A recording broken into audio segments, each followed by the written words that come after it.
Boss 8 ఎలా ఉంది? Wild cards వచ్చాక బాగుందనిపిస్తుంది. బిగ్ బాస్ 8 బిగ్ బాస్ 8లో స్టార్ మా కన్నడ వాళ్ళకి సపోర్ట్ చేస్తుందా? చేస్తుంది అనిపిస్తుంది. రేష్మి వాళ్ళని సేవ్ చేస్తూ వస్తుంది కదా, పృథ్వీ వాళ్ళని. సో చేస్తుంది అనిపిస్తుంది. హౌస్‌లో ఇప్పుడున్న వాళ్ళల్లో ఎవరెవరు బాగా ఆడుతున్నారు? గౌతమ్ బాగా ఆడుతున్నాడు. తనే బాగా కనిపిస్తున్నాడు కూడా. తనే జెన్యూన్ అనిపిస్తుంది. విష్ణుప్రియ గేమ్ కన్నా జెన్యూనిటీగా ఉంది. సో విష్ణు కూడా బాగుంది, పర్లా. మీ ఫేవరెట్ కంటెస్టెంట్ ఎవరు మరి? గౌతమ్, విష్ణు. టేస్టీ తేజ ఎలా ఆడుతున్నాడు?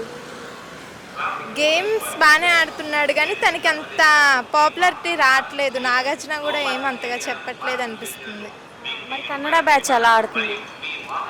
వాళ్ళు గేమ్ కన్నా అరుపులే ఎక్కువ ఉన్నట్టు అనిపిస్తుంది. అరిస్తేనే కనిపిస్తాం అన్నట్టయితే అనిపిస్తుంది నాకైతే. హౌస్‌లో వచ్చేసి ఎవరు వరెస్ట్? ఓస్టా ఓస్ట్ వచ్చి యష్మి, ప్రేరణ, వీళ్ళే అనిపిస్తుంది.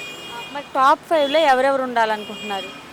గౌతమ్, నిఖిల్, విష్ణు, వీళ్ళ 3 అయితే కన్ఫామ్గా ఉండాలి అనుకుంటున్నా.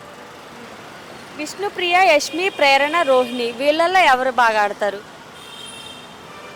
ప్రేరణ గేమ్స్ బాగా ఆడిద్ది. విష్ణు కూడా గేమ్స్ ఆడిద్ది కానీ తనకి అంత గేమ్స్ గురించి అయ్యి అంత కాన్సన్ట్రేట్ చేయదు. ప్రేరణ కొంచెం బెస్ట్ గేమ్స్లోకి వస్తే. జెన్యూనిటీ పరంగా అయితే విష్ణు ఈజ్ జెన్యూన్. ఫైనల్గా బిగ్ బాస్ 8 గురించి ఏం చెప్తారు? ఈ సీజన్ అంత ఏం లేదు. వైల్డ్ కార్డ్స్ వచ్చాక అట్టర్ ఫ్లాప్ అవ్వకుండా ఫ్లాప్ అయింది. Okay, thank you.